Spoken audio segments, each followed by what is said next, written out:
I like the optimistic advice to think, if I had a superpower that whatever I do will work, what would I do? And then think, okay, what's preventing you from actually doing it? But that's probably the right way to know what you should be doing. And I think with Zeffy,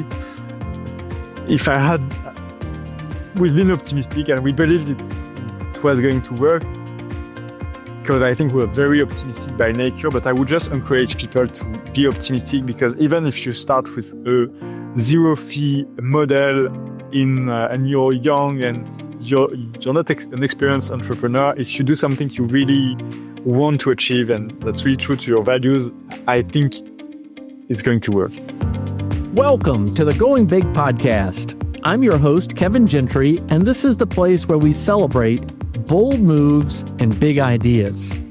Each week, I sit down with inspiring leaders, entrepreneurs, and change makers who are making a significant impact in their careers and in their communities. Whether you're looking to level up your leadership, pursue your passion, or just get inspired to take your next big leap, this is where those stories come to life. Now, if you're listening on iTunes, YouTube, or anywhere else you tune into podcasts, be sure to hit that subscribe button so you'll never miss an episode. Now, let's dive in to what it means to truly go big. Hello, everyone, and welcome to another episode of the Going Big podcast. I'm your host, Kevin Gentry, and it's great to be with you again. On today's episode, we have someone who's not only gone big individually, but gone big on behalf of tens of thousands of nonprofit organizations. This is an exciting episode. My guest today is François de Kerret, who is the CEO and co-founder of Zeffy, which is a 100% free fundraising platform for nonprofits. You may be familiar with the name Zeffy. Zeffy has partnered with Going Big on a number of occasions recently in recent episodes, and it's a great demonstration of a good definition of partnership, because we have shared values and shared principles and shared objectives. And it's just a treat to have Francois, who saw a problem, a frustration that he turned into a business opportunity, which is also very much in line with his desire to help maximize the good that social change agents can do through nonprofit organizations. And again, the idea of delivering 100% of a donor's gifts to the nonprofit with no fees, no charges, etc. And how he did it and what he's built is really very, very interesting. So, François de Kerret, it's great to have you as our guest today on the Going Big podcast. Thanks a lot, Kevin, for having me. And it's such a great show. I'm really, really happy to be there today. Well, can't wait to go into your journey and just the stories about the obstacles that you faced, the risks that you took. But to kick us off, what was the problem or frustration that you saw that you thought Zeffy could address, could get to the root causes of? Yeah. Initially, my first motivation, I wanted to start volunteering. And we'll see why it became a frustration. But initially, a lot of my early childhood or being a student, I did a lot of volunteer work. It came, I think, from my parents that were really involved in the community and that taught me that I was part of the lucky one and I should participate in giving back and being useful. And so I was growing up in France and I moved to Canada approximately 10 years ago, and I wanted to keep volunteering. And so I searched online what were the opportunities, what were the needs in the community. And where I thought it would be easy, like most online search, it was already Airbnb. You're looking for a place to stay, 3 clicks, and you're in. You want to buy shoes. It's not even 3 clicks, it's 1 click, and the shoes are at your doorstep. But understanding and finding the needs of the community, it was an entire process of sending PDF applications and not really understanding what I would do. And it was super frustrating because at the end of the day, I just wanted to be useful and give my time for free. But it was more complicated than useless things like buying shoes. And I really felt the frustration, not really for me, because, well, I made it and I found a nonprofit, but that's something so important, like volunteer work was so difficult to do. And I thought we could get so much more people involved if we made it easier, and tech can make it easier. So that was really my initial frustration that brought to the first version of Zeffy almost 10 years ago now. Wow. Well, you're dead on correct, I think. It's funny because we have people who are so passionate about a cause. They see a problem in society. They want to get to the root causes of and fix it through a nonprofit effort. And we want to help them, but it is often not easy to help them. Websites are just notoriously difficult to navigate. I get so frustrated when I make a contribution and it says, what is your customer reference number or something like that? And it's just so complicated. Well, this is the good stuff to really dig into. But Francois, when did you realize that Zeffy was more than just a solution? It was actually becoming a movement.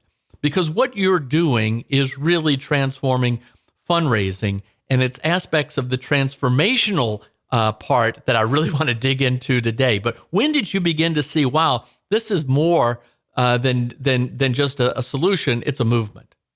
I think you said it well. There's still frustration, and sometimes you want to support a cause and it's difficult and it shouldn't be. And I think there are two important moments. The first moment is when I started to understand why nonprofits didn't have such a great website. And it's pretty straightforward. It's just they want to put everything towards the mission, and building a website is just a step towards the mission, but it's not the mission directly. And so that's really a big moment because that's when we realized we had to be 100% free. We had to find a way to really equip nonprofits with great technology in a way that fits their organization and their structure, where all the funds have to go to the mission. So that's a bit why we started with this 100% free model for the fundraising platform.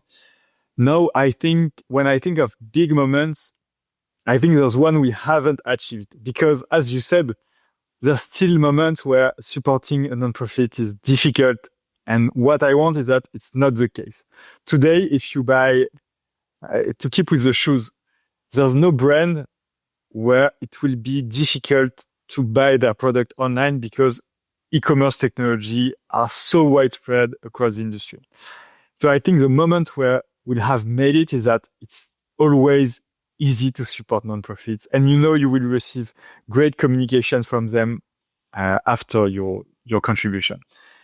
Yet we have a couple of milestones. For example, when we celebrated 1 billion processed by all those nonprofits, it was such a great celebration. And more recently, we did a market analysis, and we realized we were the first choice amongst nonprofit with no technology or just PayPal. So really, the more grassroots nonprofit, the first technology choice is Zeffy for them.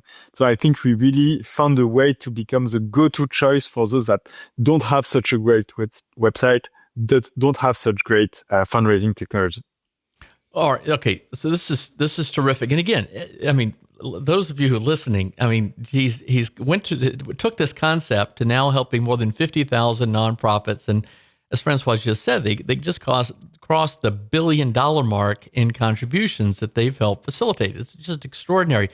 So Francois, okay, I got to tell you, so what your idea really ran against the grain in so many ways. It's sort of totally counter to both what fintech and fundraising would suggest.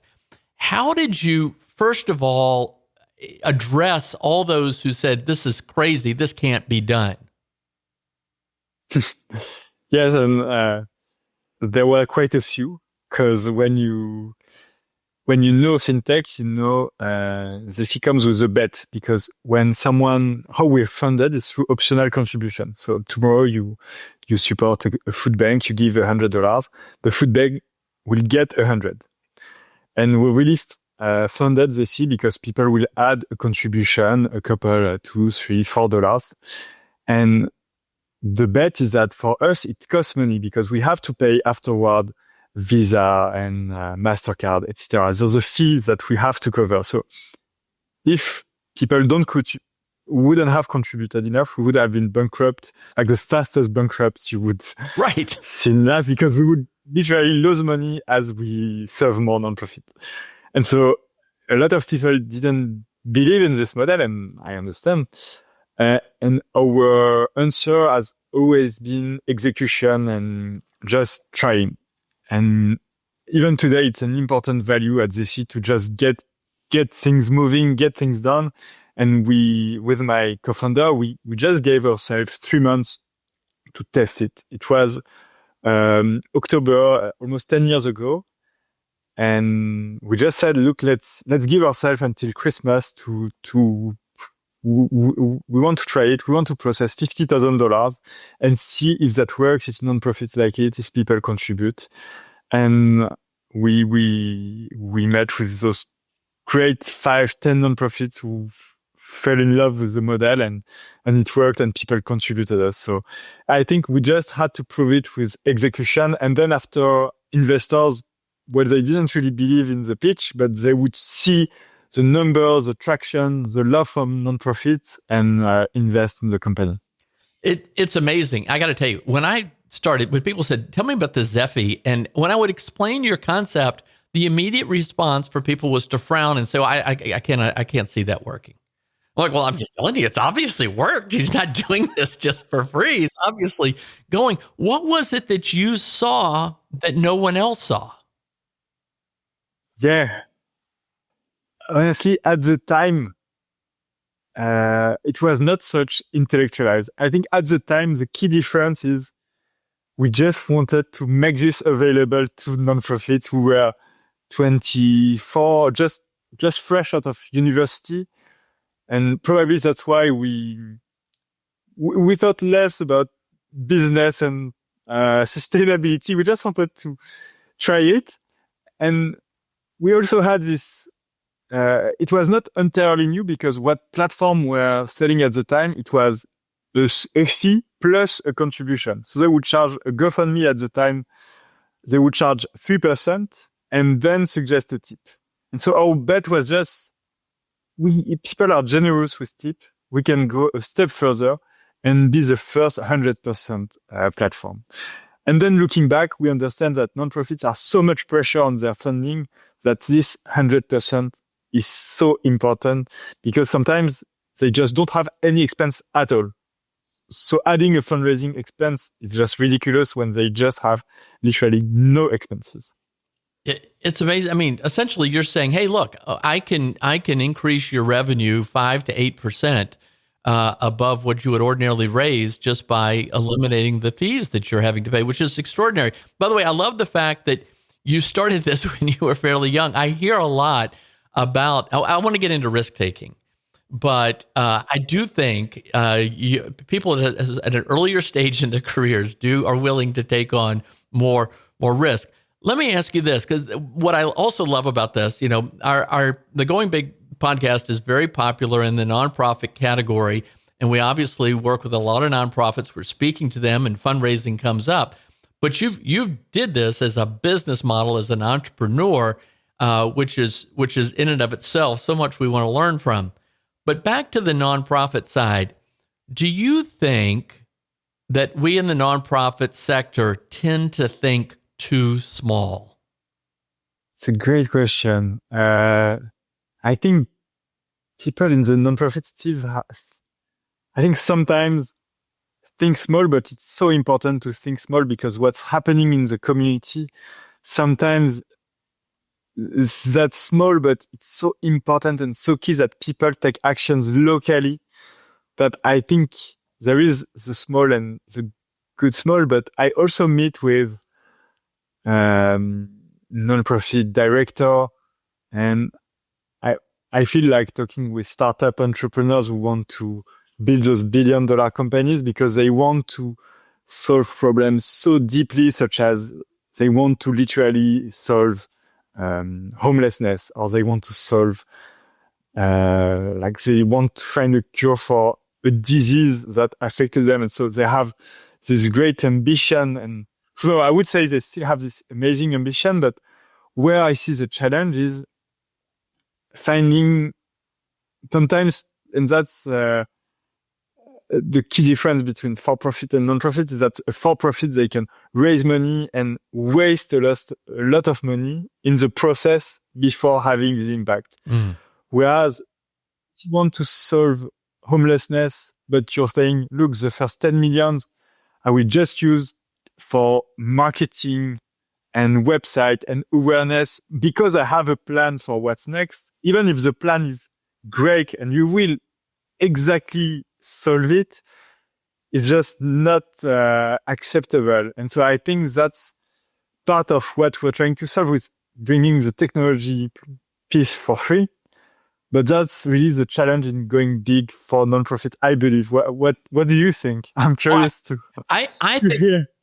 I think we tend to think too small. And that's why I'm doing this podcast in many ways, is to encourage people to cast a big, bold vision. You know, one of the most famous stories I cite is there was a group called the Variety Club of New England about 100 years ago, and they raised money generally. They were kind of like the early days of a community foundation or a donor advised fund, but they would raise money and then award it, give it, grant it. And they did it through telethons and dinners. And they went to Boston Children's Hospital and met with the head of the hematology department and said, look, we're willing to make a significant contribution to Boston Children's Hospital. What would you do with the money if we were to give it to you?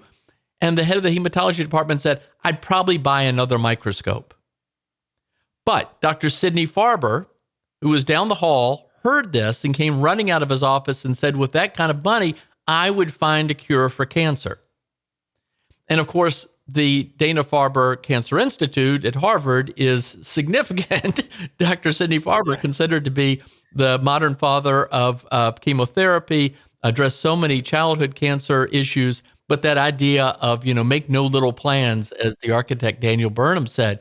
Well, here's a related question.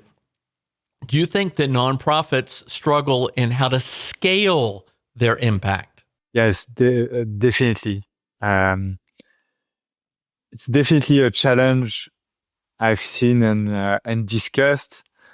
I'm just thinking the reason, maybe you're right, is that it's less cultural to go big and think about big plans. I'm wondering if there's no also cultural pressure on nonprofit that failure is worse seen in a nonprofit than in a private company, or the risk-taking approach, because at the end, if you fail, you're wasting donor money and wasting philanthropy money. And it's bad, and failing is part of trying, so it shouldn't be bad, but probably it's related to this pressure. Well, thank you, Francois. Yeah, I pick up, that there is more of a risk aversion. I can't quite put my finger on the why, but now let me bring this again back to Zeffy, because this is what makes having you on this conversation so fascinating. Dan Pallotta, famously, the nonprofit innovator and disruptor, famously said as part of that TED Talk that nonprofits were too fixated on overhead costs, and we're not thinking, and in a way it became a constraint to going big. Do you think that Zeffy has effectively addressed his critics?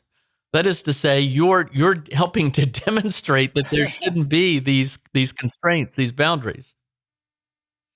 Exactly, but it's funny because there's really two opposite arguments here. Because at the end of the day, I agree with Dan Pallotta. I think he has an example of scaling a nonprofit and investing probably, millions in marketing and being a scandal because people say, look, he's overspending in marketing, but without understanding that this marketing was just generating more impact and more scale for the nonprofit work. So with this, I agree that nonprofits should be able to invest overhead for technology. And so being free in that situation, that nonprofits have the opportunity to invest for technology would not be needed. So deep in my heart, it would be okay that there are technologies that are costly for nonprofits. But I think how it's done, we have to understand donors behind them, that it's so natural as a donor that you want the big part of your money to go to impact and not overhead. And so probably there's another thing to do, which is educating donors that it's normal that there are fees involved, but we'll never make it totally that you give 100 and you're like, it's okay, and invest whatever you want, because it's so human that you want to help. And so I think Zeffy, in a way, is solving this overhead issue by just giving the technology for free so that they get more funds for other overhead. And so what's fun is that you could say, look, we're giving 5% more to nonprofits, and 5% compared to 100. Well, it's still nice, but it's just 5%.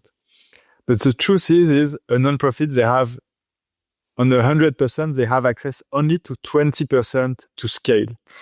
And so what we're giving with the 5% is huge compared to the 20%. They just have way more available to scale because we're giving more overhead.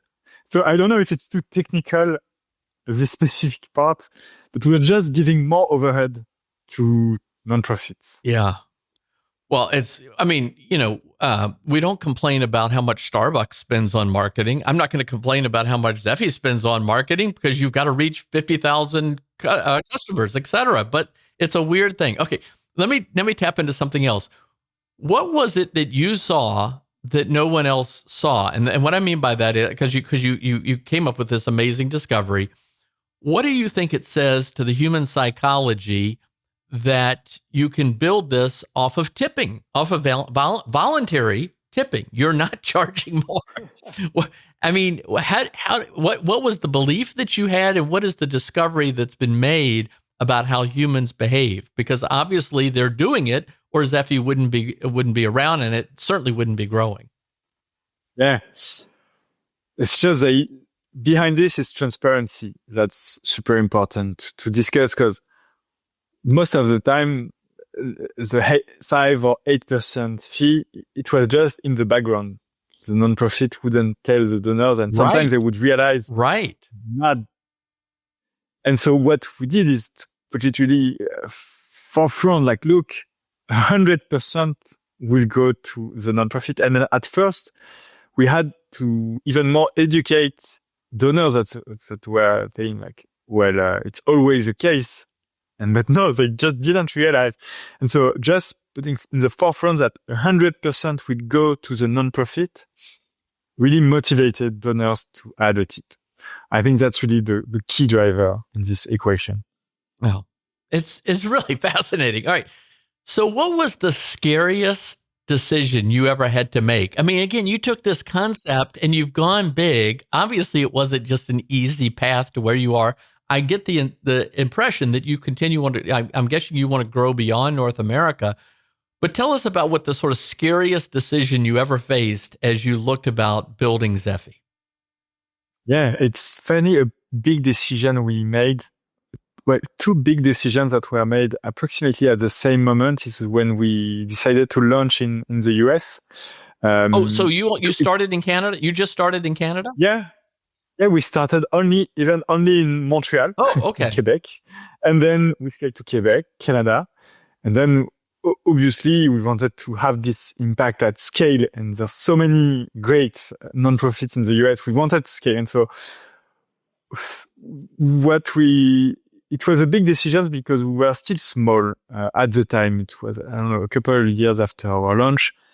And we went to see investors who told them, look, it's risky. You have this free model. You don't know anything about the US. What's your marketing plan? And we're just giving them plan, and they would not be convinced. They wanted more details, go to market step by step. And I don't like doing plans for too precise where you don't know. You have to launch it and you'll see. And so the big risk we took, we said, look, let's launch in the US with no investors. and then come and see investors. And we actually launched in 3 weeks, with the engineering team being amazing. We launched in 3 weeks. We asked all of our nonprofits in Canada if they knew any counterpart or friend of them in the US. They introduced us. And in a month, we had traction in the US, and we went back to those exact investors and we raised money in, in 2 months. It was really great. So that's a first decision. Amazing. I mean, and to go from Canada to the U.S., you're effectively 10xing because the U.S. population is 10 times that of Canada. That's a big market. Yeah, and people give more in the US than in Canada, so I didn't even like 20x with this in mind. So yeah, nowadays we work now, I think, with 80,000 nonprofits, and 70,000 of them are in the US. So it was a key driver in our growth. Well, my data is out of date. You're at 80,000 nonprofits? Yes, we're going fast. Oh my gosh. Well, okay, so I don't want to jump in too much, but what did what you did teach you about growing at scale? And for the benefit of everyone listening, give us some advice, because these are bold moves, and we're talking about how do we grow at scale? What advice would you give? What did you learn from this? First thing is very obvious, but it's the importance of hiring the best people. And we see those the social media posts, I don't know, where like large companies are only 40, 50, 60. And I think I understand that if you recruit the really 40 people that fit your vision, that are driven by your mission, that have the right values and skill set, you can do amazing things. And today we're only 40 at Zeffy, but I think we managed to recruit those kind of How many? Of people. 40 people. You have 40 only. people and you're servicing 80,000 nonprofits? Yes, so it's a very small team, and probably five years ago we were 20, which was, for the size we had at the time, a regular size. But it's just we did some mishire. I think it happens to all founders. And we realized how costly and how inefficient we would become, and how people would be unhappy because they had those small friction and debate. And so just hiring incredible people, and it's just, there's no incredible enough. Like, it has to be so difficult. I tell the team, a new hire is a miracle. Someone we managed to find is a miracle. We want to be at this level of talent, at the miracle level. So that's probably my first advice. And everybody tells it, but I just want to reinforce it. Well, let me jump in here. Okay, so you're very positive. I got to think, is you make it sound too easy.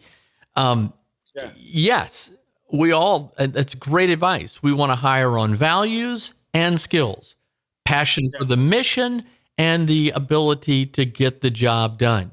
It's not an either or. You got to have both. How do you find those people? I hustle.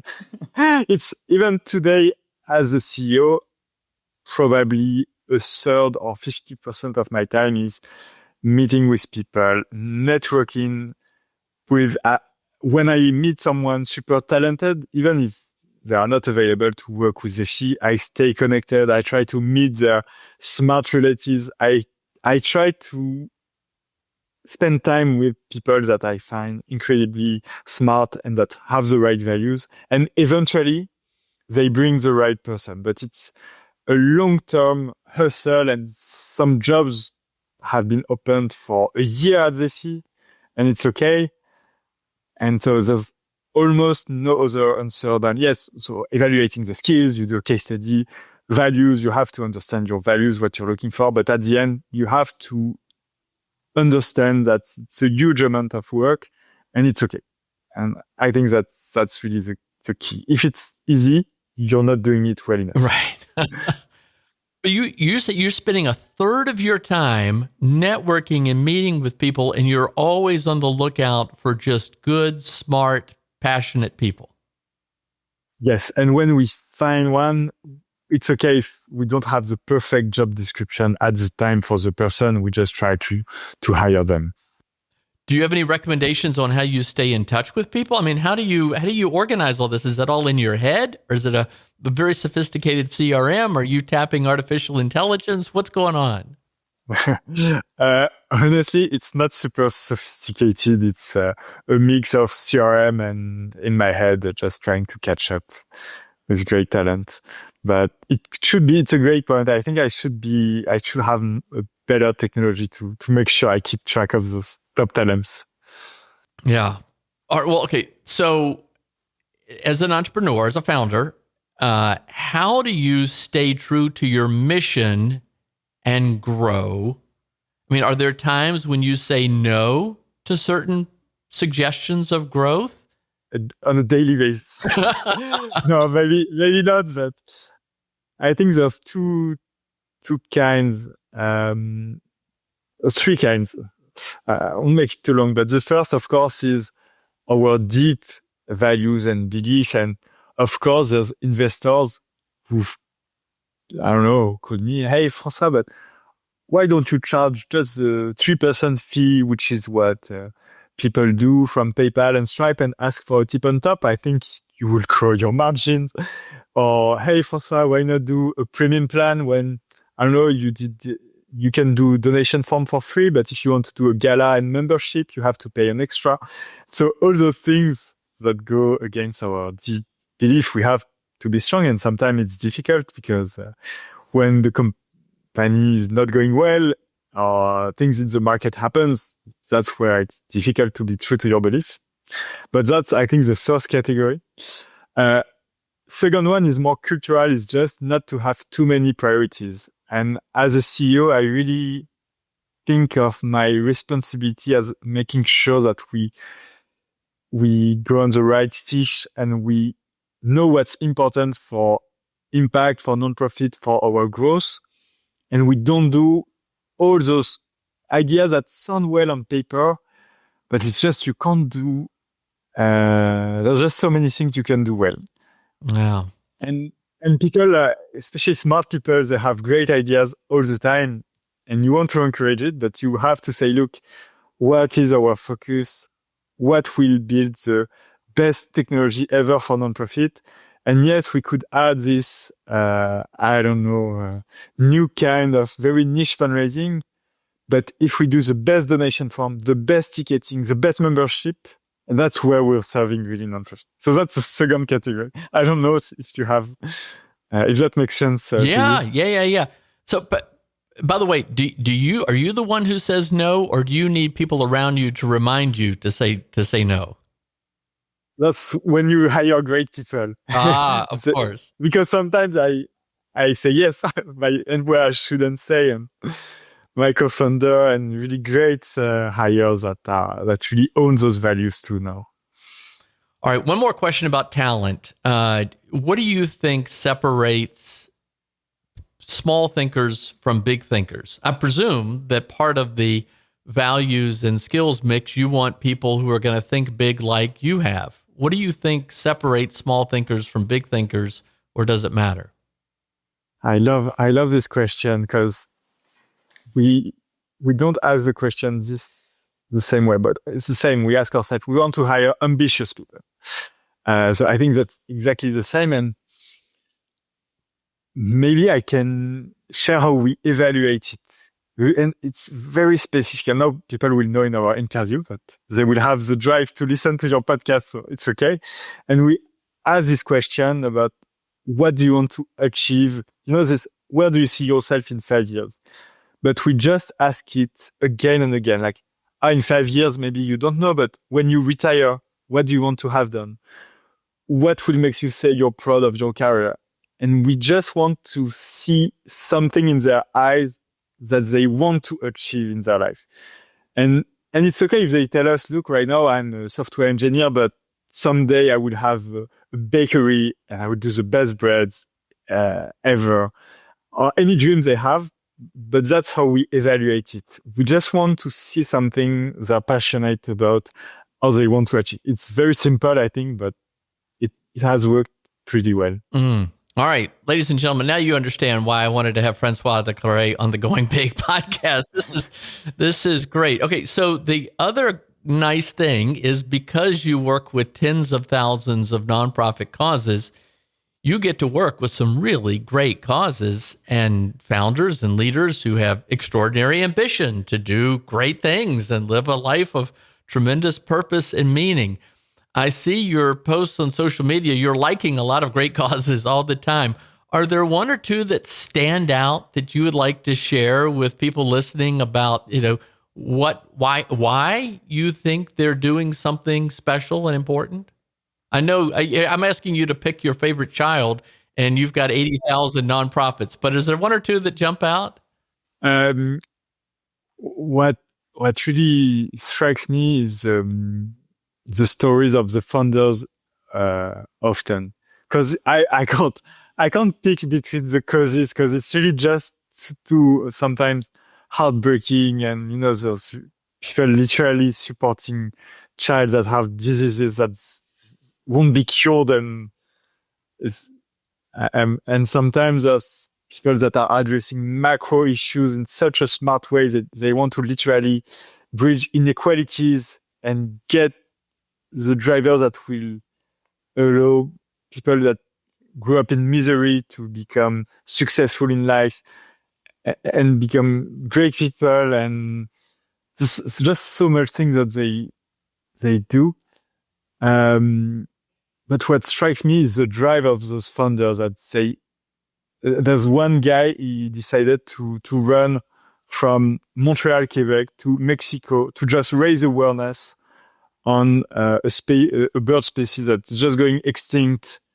And he just decides to give himself this crazy challenge.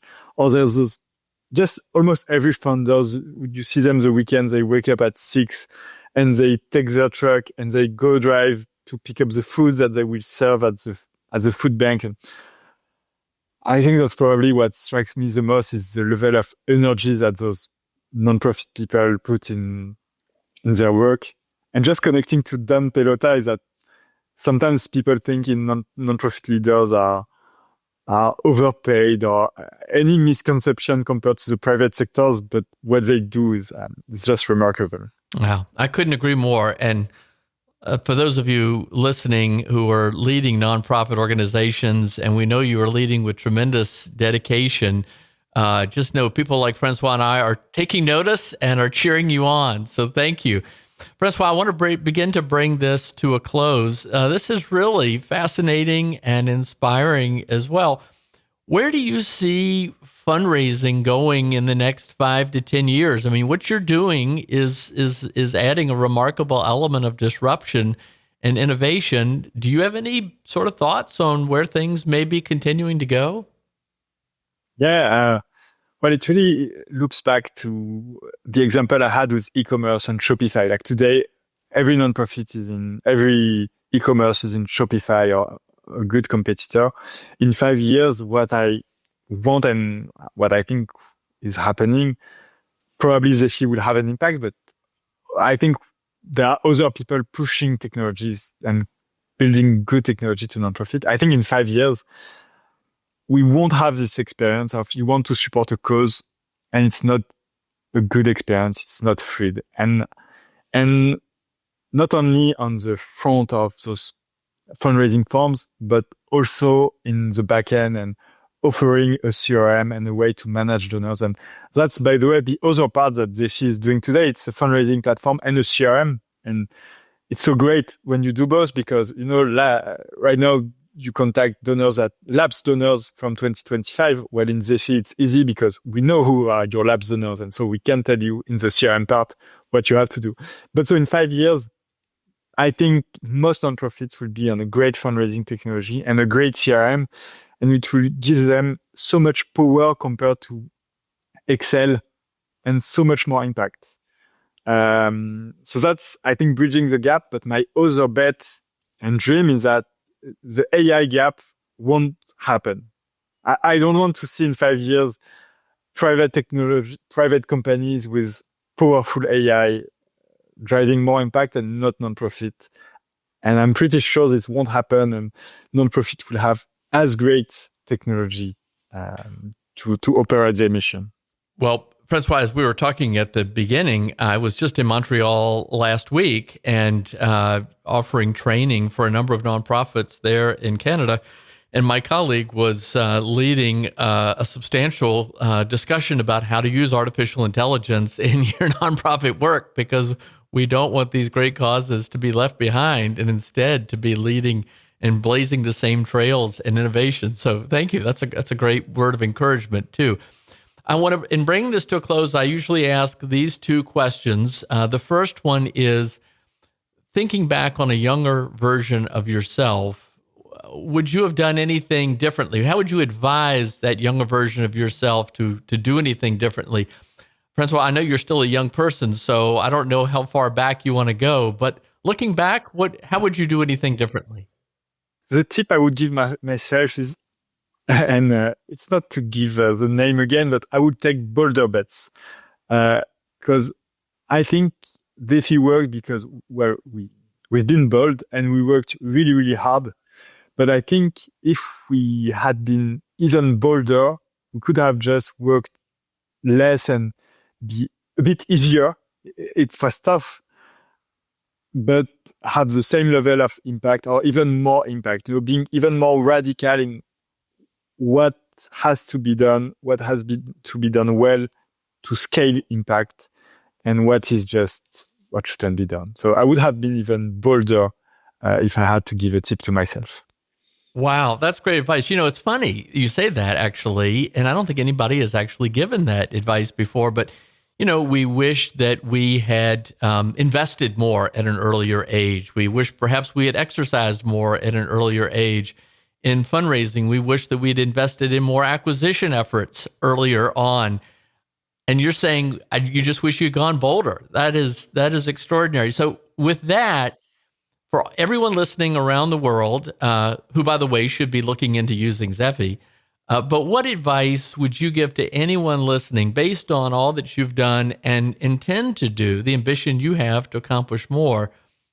What advice would you have to think about how we should all live a life of purpose and meaning and go big with respect to that? I like the optimistic advice to think, if I had a superpower that whatever I do will work, what would I do? And then think, okay, what's preventing you from actually doing it? But that's probably the right way to know what you should be doing. And I think with Zeffy, we've been optimistic and we believed it was going to work, because I think we're very optimistic by nature. But I would just encourage people to be optimistic, because even if you start with a zero fee model and you're young and you're not an experienced entrepreneur, if you do something you really want to achieve and that's really true to your values, I think it's going to work. Well, here we are going into the holiday season, and I'm sure that the charitable spirit that people have will intensify, and hopefully they will be thinking of ways to give that 100% directly to the causes they want to support. François de Kerret, it's been a real pleasure getting to meet and spend time with you today, and encourage you to keep doing and going big. We really appreciate what you're doing. Thanks a lot. It was a great moment. Thanks a lot for having me, Kevin. All right. And I guess I should say Joyeux Noël. Merry Christmas. Joyeux Noël. Thanks for tuning in to the Going Big podcast. I hope today's conversation left you feeling energized and ready to tackle your biggest goals. Don't forget to subscribe and leave us a review on iTunes, YouTube, or wherever you listen to podcasts. It really helps spread the word, and it gets these inspiring stories out to more people. You can also find more content, resources, and updates at our website, goingbigpodcast.com. Remember, the only limits are the ones you don't challenge, the limits that you impose on yourself. Keep pushing, keep growing, and above all, keep going big. See you next time on the Going Big podcast.